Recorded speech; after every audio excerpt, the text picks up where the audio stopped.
এই শীতে বাঙালি পিঠে খাবে না তাই কি হয়? তাই আজ বানিয়েছিলাম সকলের প্রিয় দুধ পুলি। দুধ পুলির পুর তৈরির জন্য আমি ফুল ফ্যাট মিল্ক ব্যবহার করেছি।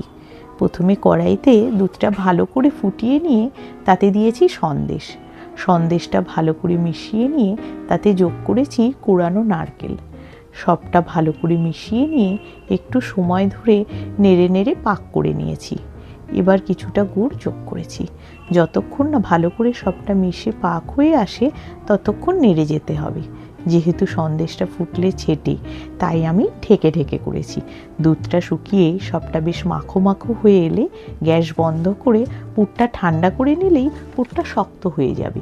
আমি দুধ পুলিতে রাঙালু ব্যবহার করি, যাতে পুলি পরের দিনও খুব নরম থাকে, শক্ত হয় না। তবে খুব বেশি দিলে ভেঙে যাবে পুলি। আমি রাঙালুগুলো সেদ্ধ করে খোসা ছাড়িয়ে গ্রেট করে নিয়েছি। এরপর কড়াইতে কিছুটা জল গরম করে তাতে একটু নুন দিয়ে ফুটিয়ে কিছুটা জল তুলে রেখেছি, যাতে পরে দরকার হলে ব্যবহার করতে পারি। ওই জলে পরিমাণ মতো চালের গুঁড়ো দিয়ে নেড়ে নিয়েছি। এবার এতে আলু সেদ্ধটা যোগ করে সবটা ভালো করে মেখে নিয়েছি। ওই মাখাটা থেকে ছোট ছোট লেচি কেটে মাঝে পুর ভরে পুলি গড়ে নিতে হবে।